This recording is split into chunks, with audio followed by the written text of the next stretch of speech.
இந்த பதிவை பார்க்க போகிற அத்தனை அன்பர்களுக்கும் அடியார்களுக்கும் அடியேனுடைய பணிவான வணக்கங்களை தெரிவிச்சுக்கிறேன். அன்பினை பெருவாயாகில் அதர்மங்கள் அனைத்தும் நீங்கி துன்பமும் தவிர்ந்து போகும், துயரம் இங்கு உண்டோ சொல்வாய். இந்த பதிவில் நம்ம திருப்பள்ளி எழுச்சி பாடலோட அடுத்த பாடல் பார்க்க போகிறோம். இதுவும் சுவாமிகளோட கீர்த்திகளை பெருமைகளை எடுத்து சொல்லக்கூடிய ஒரு பாடல்.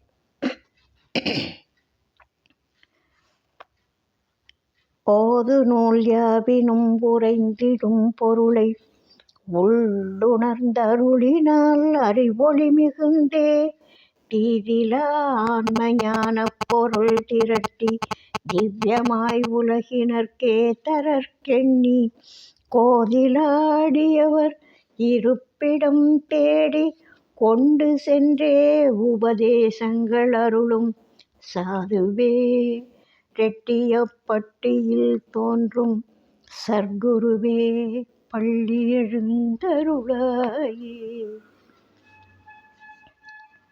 ஞான நூல்கள் அப்படின்னு சொன்னால் வேதங்கள் ஆரம்பிச்சு, வேதம் யார் சொன்னது? இறைவனால் அருளப்பட்டது, பரம்பொருளாகிய பரமசிவனால் அருளப்பட்டது. அந்த வேதங்கள், ஆகமங்கள், புராணங்கள், இதிகாசங்கள், சாத்திரங்கள், தோத்திரங்கள் எதுவாக வேணாலும் இருக்கட்டும், பெருமானுடைய பெருமைகளை கீர்த்திகளை பேசக்கூடிய அத்தனை நூல்களும், அடியார்கள் உய்ய வழிகாட்டக்கூடிய அத்தனை நூல்களும் ஞான நூல்கள். பதி பசு பாசம் அப்படின்னு சொல்லுவாங்க. அந்த முப்பொருளையும் பேசி இறைவன்கிட்ட இந்த ஆன்மா போய் சேர்றதுக்கு என்ன வழிகாட்டணும், என்ன செய்யணும்னு வழிகாட்டக்கூடிய அத்தனை நூல்களும் ஞான நூல்கள். அந்த ஞான நூல்களை எல்லாரும் என்ன செய்யணும்? படிக்கணும். இறைவன் அவர் பாட்டுக்கு சரசரன்னு யார் மூலமாவது இந்த உலகத்துக்கு அனுப்பி வச்சிடுவார். அவங்க ஞானம் கொண்டு எழுதிடுவாங்க. ஆனால் மக்கள், உலக உயிர்கள் என்ன செய்யணும்? அதை படிக்கணும். அதை படிக்கிறதுக்கு முன்னாடி அவங்க அக்ஷராபியாசம் ஆனாவில் ஆரம்பித்து, கல்வி கற்க ஆரம்பித்து, கொஞ்சம் கொஞ்சமாக வளர்ந்து அந்த அறிவு வளர்ச்சி காரணமாக ஞான நூல்களை படிக்கணும். அது நல்ல பாக்கியம் இருக்கிறவங்களுக்கு தான் ஞான நூல்களை படிக்கிற எண்ணம் வரும், வாய்ப்பு வரும். இறை கருணை இருந்தால் மட்டுமே, பூர்வ புண்ணியம் இருந்தால் மட்டுமே ஞான நூல்களை படிக்கக்கூடிய, கேட்கக்கூடிய, அனுபவிக்கக்கூடிய வாய்ப்பு கிட்டும். அப்படி இருக்கிறப்போ இவர் சொல்கிறார் பாருங்க, ஓது நூல் யாவினும் உறைந்திடும் பொருள். யார்? பரம்பொருள் தான். சொல்லக்கூடிய அத்தனை ஞான நூல்கள்லையும் அதோட கருப்பொருளாக இருக்கிறது எது அப்படின்னா, உறைந்திடும், ஒவ்வொரு விஷயத்தையும் காட்டக்கூடியது. எதை பற்றி அப்படின்னா இறைவனை பற்றி. உறைந்திடும் பொருளை, அதில் இரண்டரை அந்த நூல் சொல்லும் கருத்து இறைவன். இறைவன் அந்த நூல் வழியால் மக்களுக்கு புரிய வைக்கிறார் இல்லையா? அந்த ஓது நூல் யாவினும் உறைந்திடும் பொருளை உள் உணர்ந்து அருளினால் அறிவு ஒளி மிகுந்தே அப்படின்னு சொல்கிறார். இத்தனை ஞான நூல்களையும் ஒருத்தர் படிக்கணும் அப்படின்னா அதுக்கு எவ்வளவு காலம் தேவைப்படும், எவ்வளவு அதிலேயே அவங்க செலவு பண்ணியிருப்பாங்க. எல்லா வல்லுநர், அதாவது நூல்களை படிக்கிறவங்க வல்லுநர்கள், அறிவாளிகள். இந்த ஞானம் கொண்டு அறியக்கூடிய அறிவு வேற, படித்து தெரிஞ்சிக்கக்கூடிய அறிவு வேற. வாலறிவு, நூலறிவு அப்படின்னு இருக்கு இல்லையா? இந்த வாலறிவுன்றது இறைவனால், இறை கருணையினால் அருளப்படணும். அதுக்கு பல ஜென்ம புண்ணியம் இருக்கணும். எல்லாருக்கும் அந்த அப்போ ஒரு பாட்டில் சொல்லுவாங்க, அரிது அரிது மானிடராய் பிறத்தல் அரிது, அதுலேயும் கூன் குருடு செவிடு பேடு நீங்கி பிறத்தல் அரிது, அதெல்லாம் இருந்த காலையும் ஞானமும் கல்வியும் நயத்தல் அரிது அப்படின்னு சொல்லுவாங்க. அதுக்கெல்லாம் ஒரு சிறப்பான புண்ணியம் பண்ணியிருக்கணும், நம்ம முன்னாடியே பண்ணியிருக்கணும். அப்போ தான் இன்றைக்கி கிடைக்கும். நேற்றுக்கு பேங்க்கில் சேவ் பண்ணி வச்சுருந்தா தான் இன்றைக்கி போய் வித்ட்ரா பண்ண முடியும். அதே போல் தான் இதுவும். அந்த மாதிரி ஓது நூல் யாவினும் உறைந்திடும் பொருளாகிய பரம்பொருளை உள் உணர்ந்து இறைவன் காட்ட எந்த ஒரு விஷயமும் இறைவனே இஷ்டப்பட்டு நம்ம காமிச்சாதான் அவனுடைய அருளை உணர முடியும், திருவடிகளை உணர முடியும். அவனுடைய கீர்த்திகளை உணர்றதுக்கே அவனுடைய அருள் வேணும். அவனுடைய பெருமைகளை உணர்றதுக்கே நம்ம கண்ணை மூடிட்டு வாழ்க்கையை வாழறோம். இது எல்லாரையும் பார்த்தோம், என்னையும் பார்த்தோம். நான் சொல்கிறேன், நம்ம ஒரு குறிப்பிட்ட காலம் வரைக்கும் வேகமாக ஏதோ இது நம்முடைய கடமைன்ற மாதிரியும் இதுதான் முக்கியன்ற மாதிரியும் அதுக்காகவே நம்ம அரும்பாடுபட்டு முழு காலத்தையும் செலவு பண்ணி அதில் தானே செலவு பண்ணுறோம். அப்போது இந்த விஷயங்கள்லாம் நமக்கு பின்னாடியாக இருக்குது. இப்போ தான் நிறைய விஷயங்கள் முதுமை வரும் பொழுது, கண் கெட்ட பிறகு சூரிய நமஸ்காரம்னு சொல்லுவாங்க. அதுபோல் நம்ம இத்தனை வருஷம் எப்படி வாழ்ந்தோன்னு நினைக்கிறப்போ மனசு ரொம்ப கஷ்டமாக இருக்குது. இப்படி நம்ம எல்லாத்தையும் விரயம் பண்ணிட்டோமே, காலத்தை வீணாக்கிட்டோமே, கிடைக்க முடியாத அந்த காலத்தை வீணாக்கிட்டோமே இத்தனை வருஷமா அப்படின்னு வருத்தமாக இருக்குது. மற்றவங்களாவது காலத்தோடு வீழ்ச்சிக்கணும், அதுக்காக தான் இதையெல்லாம் சொல்லணும் அப்படின்னு ஆசையாக இருக்குது. எல்லாரும் தூங்கிடாதீங்க, எல்லாரும் அலட்சியமாக இருந்துடாதீங்க, எது உண்மை எது பொய்ன்னு புரியாமல் இருந்துடாதீங்க, எதுக்காகவோ காலத்தை வீணாக்கிடாதீங்க, உழைப்பை வீணாக்கிடாதீங்க அப்படின்னு இப்போ சொல்லணும் போல் இருக்குது. ஏன்னா இதெல்லாம் அனுபவம். அதனால் இந்த பாடல்கள் அவ்வளவு உண்மையான சிறப்பான விஷயங்கள். இந்த ஓது நூல் யாவினும் உறையும் அந்த பரம்பொருளை உள் உணர்ந்து இறைவன் காட்ட கண்டவர்கள் அவங்க தான் உள் உணர்ந்தவர்கள். பார்த்து தெரிஞ்சுக்கிட்டவங்க, இந்த ஊனக்கண்ணால் பார்த்து தெரிந்து கொள்ளலை. அவங்க தன்னுடைய ஞானக்கண் கொண்டு உள்ளத்தினுடைய உருக்கத்தினால இறைவனுடைய அருளை அடைஞ்சவர்கள், திருவடியை கண்டவர்கள், இறைவனோடு கலந்தவர்கள். அதை சொல்கிறாரு, உள்ளுணர்ந்து இறை அருளினால் அறிவொளி மிகுந்து. இறைவனை தரிசனம் பண்ணிட்டா தானே ஞானம் வரும். ஞானசம்பந்தர் இல்லையா, எத்தனை மகான்கள் இதுக்கு முன்னாடி. அதுபோல் அந்த இறை அருள் கிடைச்சிடுதுன்னா தானே ஞானம் வெளிப்படும், அறிவு பிரகாசிக்கும். அந்த அறிவு ஒளி மிகுந்தே, அறிவு படித்து வர்ற அறிவில் ஒளி இருக்காது. ஞானத்தால் இறையருளால் கிடைக்கிற அறிவுக்கு ஒளி உண்டு.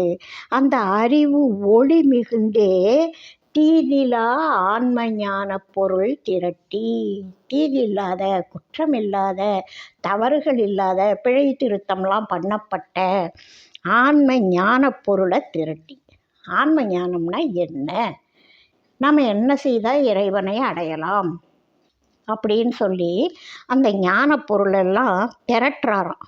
ஒன்று கலெக்ட் பண்ணுறார். என்னென்ன செய்யணும், எப்படி எப்படி செய்யணும், இதுக்கு என்ன பண்ணலாம், அதுக்கு என்ன பண்ணலாம். இந்த தவம் பண்ணணுன்னா காட்டுக்கு போக முடியாது, மக்கள் இல்லறத்தில் இருக்காங்களே அவங்களும் முத்தி நெறி அடையணுமே, காட்டுக்கு போய் ஏதோ இந்த இத்தனை மக்களில் எத்தனை பேரால் தவசியாக முடியும், எத்தனை பேர் இறைவனை அடைய முடியும். அப்போ இவ்வளவு பேரும் வந்து சேரணும், இறைவனை வந்து சேரணும்னா எத்தனை காலம் ஆகும், அதுக்கு என்ன பண்ணலாம். மக்கள் அரும்பாடு படுறாங்களே, அவங்களையெல்லாம் கரை சேர்க்கணுமே. இந்த பிறவி கடலில் தத்தளிக்கிறாங்களே, அவங்கள கரை சேர்க்கணுமே, அதுக்கு நம்ம என்ன பண்ணலாம். இப்படி தீதிலா ஆன்ம ஞான பொருளை திரட்டி திவ்யமாய் அதை ஒழுங்கு பண்ணி, முதல்ல திரட்டுறாரு, அதுக்கப்புறம் ஒழுங்கு பண்ணுறாரு. யாருக்கு கொடுக்க போகிறாரு, உலகினர்க்கே தரற்கெண்ணி. இந்த உலக மக்களுக்கு கொடுக்கறதுக்காக முதல்ல கலெக்ட் பண்ணுறார். தீதில்லாத ஆன்ம ஞான பொருளை திரட்டுறார். இப்போ நம்ம ஒரு ஆர்டிக்கிள் எழுதணும், ஒரு தீசிஸ் எழுதணும்னா என்ன செய்வோம், அதுக்கு உண்டான பாயிண்ட்ஸ் எல்லாம் முதல்ல கலெக்ட் பண்ணுவோம். கலெக்ட் பண்ணி வச்சுட்டு அதை ஒரு முறைப்படுத்தி அழகாக பண்ணி எழுதுவோம். எதை முன்னாடி போடணும், எதை பின்னாடி போடணும், எதை எப்படி சொல்லணும் அப்படின்னு நம்ம ஒரு வகைப்படுத்துவோம் இல்லையா? அது போல் இவர் அதையும் அழகாக பண்ணியிருக்கார் பாருங்கள். தீதில்லாத நல்ல விஷயத்தை திரட்டணும்.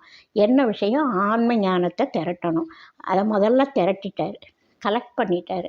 அதுக்கப்புறம் திவ்யமாய் அதை ஒழுங்கு பண்ணி கொடுக்குறப்போ அழகாக கொடுக்கணும், சரியாக கொடுக்கணும், மக்களுக்கு கடைப்பிடிக்கிறதுக்கு வசதியாக கொடுக்கணும், அதை கொண்டு அவங்க உய்யும்படியானதாக இருக்கணும். அதனால் திவ்யமாய் உலகினர்க்கே தரற்கு எண்ணி உலக மக்களுக்கு கொடுக்கணும் அப்படின்னு நினச்சி கோதிலா அடியவர் இருப்பிடம் தேடி, கோதில்லாத குற்றமில்லாத பாவங்கள் நீங்கிய பக்குவப்பட்ட இன்பத்து துன்பங்களால் அடிபட்டு பக்குவப்பட்ட ஆன்மாக்கள் இருக்காங்க இல்லையா, அடியார்கள் இருக்காங்க இல்லையா, அவங்கள கோதிலா அடியவர் எப்படா நமக்கு இறையருள் கிட்டும் அப்படின்னு தாகத்தோட ஏக்கத்தோடு இருக்கக்கூடிய, தேடல் இருக்கக்கூடிய அடியவர் இருப்பிடம் தேடி இவர் தேடிட்டு போகிறார். அவங்க இவரை தேடிட்டு வர்றதுக்கு முன்னாடி இவர் தேடிட்டு போகிறார். அந்த உடையவன் கணக்கெல்லாம் ரொம்ப அற்புதமாக இருக்குது, அதிசயமாக இருக்குது. யார் யார் எங்கே இருக்காங்க அப்படின்றது ஏதோ ஒரு கணக்கு போட்டுட்ருப்பாராம், கையில் குழங்கல் வச்சுக்கிட்டு. இவர் பாட்டுக்கு போய் ஒரு அடியார் வீட்டில் நுழைவாராம். அந்த ஊர் புதுசு, அந்த மக்கள் புதுசு, அந்த வீடு புதுசு, அந்த வீட்டினுடைய குடும்ப உறுப்பினர்கள் புதுசு. இவர் பாட்டுக்கு போய் அங்கே நிற்பாராம். அதில் ஒருத்தர், சாமி வந்துட்டீங்களா, உங்களுக்காக தான் நான் காத்துட்ருந்தேன், எதிர்பார்த்துட்ருந்தேன், இப்படி ஒருத்தர் கிடைப்பாரா, எப்போ நம்ம சந்திப்போன்னு காத்துட்ருந்தேன் அப்படின்னு சொல்லி உருகி வணங்கி இவர்கிட்ட உபதேசம் வாங்கிக்குவாங்களாம். அப்படி கோதிலா அடியவர் இருப்பிடம் தேடி, அது கிராமமாக இருக்கும், பட்டி தொட்டியாக இருக்கும், போக்குவரத்துக்கு பாதை இல்லாததாக இருக்கும். இப்போ இருக்கிற மாதிரி அப்போ பாதை வசதிகள் கிடையாது, வாகன வசதிகள் கிடையாது. காலால் நடந்தே போகணும் பல இடங்களுக்கு. சில இடங்களுக்கு மட்டும்தான் வாகன வசதி கிடைக்கும். ரயில் அதாவது இப்போ ரயில் பயணத்தில் போக முடியும். வெகு தொலைவுன்னா ரயில் பயணமாக இருக்கும். மற்ற இடங்களுக்கு நடந்தே போயிருக்கார். பிள்ளையார் குப்பத்திலேருந்து சேலிமேடு வழியால், சேலிமேட்டில் பிள்ளையார் கோவில்னு ஒரு கோவில் இருக்குது, அது வழியால் போயிருக்கார் சுவாமிகள். எங்கள் அப்பா விளையாட்டாக ஓடி போய் பார்த்துருக்கார்.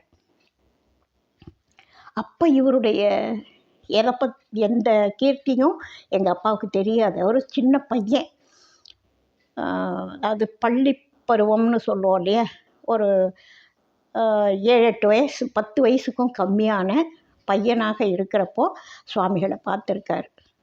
அவங்க கூட்டமாக தான் போயிருக்காங்க. எல்லாரும் வேடிக்கை பார்த்துட்ருக்காங்களாம். அப்போ எங்கள் அப்பாவும் ஓடி போய் வேடிக்கை பார்த்துருக்காரு. ஆனால் அவரை பற்றி எதுவும் தெரியாததுனால எல்லாரும் வணங்கினாங்க, இவரும் கையெடுத்து வணங்கியிருக்காரு. அந்த பிள்ளையார் கோவிலுக்கு எதிரில் நிறைய பேர் சுவாமிகளை வணங்கி இருக்காங்க. பிள்ளையார் குப்பத்திலேருந்து எங்கள் ஊர் வழியால் பாகூரை நோக்கி போயிருக்கார் சுவாமிகள். அப்படி பார்த்தவர் 13 வயசில் பிள்ளையார் குப்பம் போகிற பாக்கியம் கிடச்சிருக்கு. அந்த 13 வயசில் அவர் பார்த்த உடனே, ஆஹா நம்ம அங்கே பார்த்தோமே நம்ம ஊரில், அவர் தான் இவர் அப்படின்னு எங்கள் அப்பா நினச்சாராம். அவருக்கு தெரியாது, சுவாமிகளை பற்றி எதுவும் தெரியாது. 13 வயசில் பிள்ளையார் குப்பம் போகிற வாய்ப்பு வரும்பொழுது இதை யோசிக்கிறாராம்.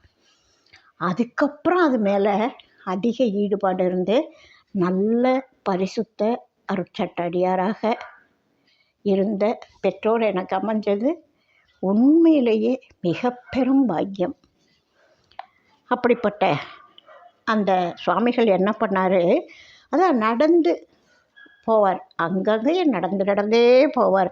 கோதிலா அடியவர் இருப்பிடம் தேடி கொண்டு சென்றே உபதேசங்கள் அருளும். எதை கொண்டு போனார் அவர்? திரட்டி திவ்யமாக வச்சுருக்காரே ஆன்ம ஞான பொருள், அதை கோதிலா அடியவர்களை தேடி அவங்களுடைய இருப்பிடம் சென்று கொண்டு சென்றே உபதேசங்கள் அருளும் சாதுவே, ரெட்டியப்பட்டியில் தோன்றும் சர்க்குருவே, பள்ளி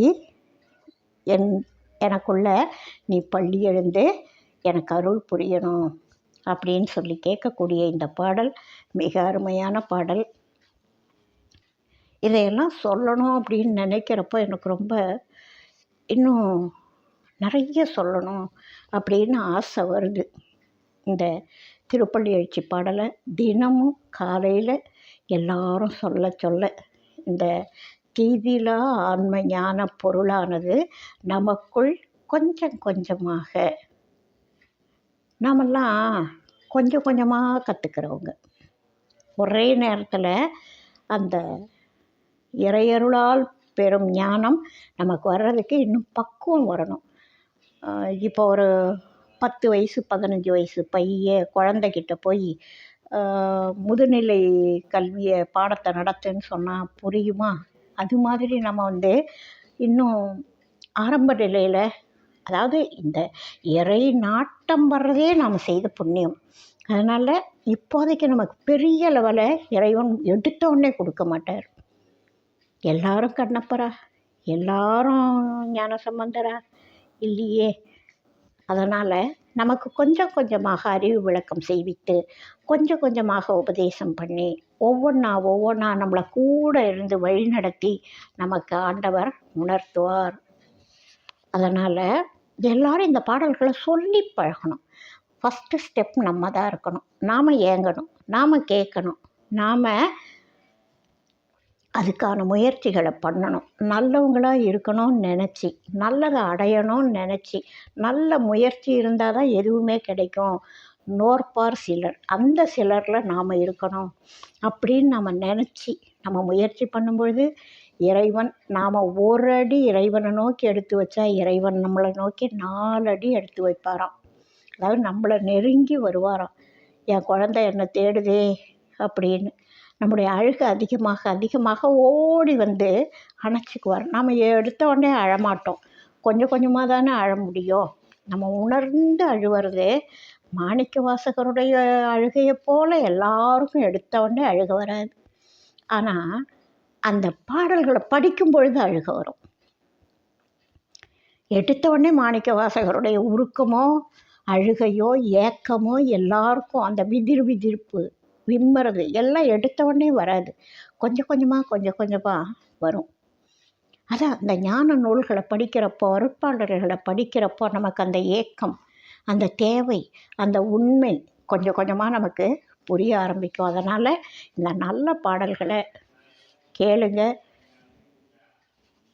உங்களுக்கு இதுக்கு முன்னாடி சப்ஸ்கிரைப் பண்ணாதவங்க பண்ணுங்கள், லைக் பண்ணுங்கள், ஷேர் பண்ணுங்கள். உங்களோட கனிவான கருத்துக்களை சொல்லுங்கள். எது பிடிச்சிருக்கு, எது பிடிக்கலை, எது சம்மந்தமாக உங்களுக்கு சந்தேகம் இருக்குது, அது எல்லாத்தையுமே உங்களோட கருத்துக்களை சொன்னீங்கன்னா நான் இன்னும் தெளிவாக பேசுகிறதுக்கும், என்னோடய தலைப்புகள் எப்படி இருக்கணும் அப்படின்றத கூட நீங்கள் கருத்து சொன்னீங்கன்னா நான் இன்னும் ஏற்றிக்கிறேன். ஆனால் எனக்கு தெரிஞ்சது ஒரே விஷயம், ரெட்டியப்பட்டி சுவாமிகளை பற்றிய, அவருடைய பாடல்களை பற்றிய, அவருடைய கீர்த்திகள் இறைவனுக்கும்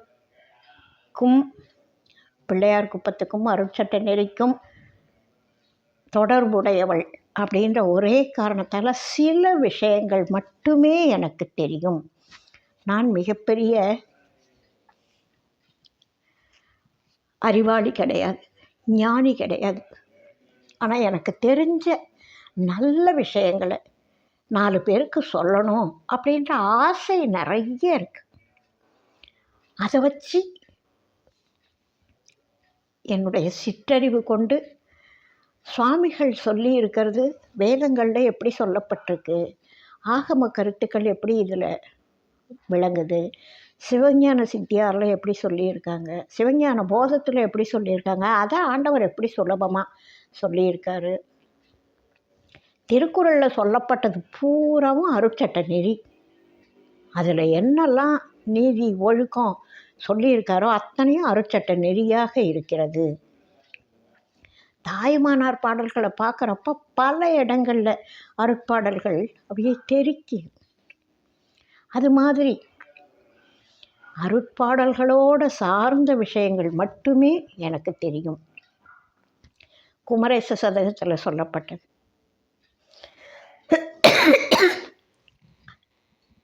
அது மாதிரி அருட்பாடல்களோட மற்ற கருத்துக்கள் எனக்கு தெரியுமே தவிர எனக்கு வேறு எந்த அறிவும் கிடையாது. அதனால் இது சார்ந்த எந்த கருத்து வேணாலும் கேட்டிங்கன்னா அது தொடர்பான விஷயங்களை நான் சொல்ல தயாராக காத்துக்கிட்டுருக்கேன். இதை கேட்குற அத்தனை பேரோட திருவடிகளையும் பணிஞ்சு வணங்கி அடுத்த பதிவில் அடுத்த ஒரு நல்ல பாடலோடு சந்திப்போம் அப்படின்னு சொல்லி பதிவு நிறைவு செய்கிறேன். வாழ்க வளமுடன். வாழி எந்நாளும் மென்மை வாழ்க நல்லறங்கள் எல்லாம் வாழிய பெரியோன் நாமம் வாழியே வாழி வாழி.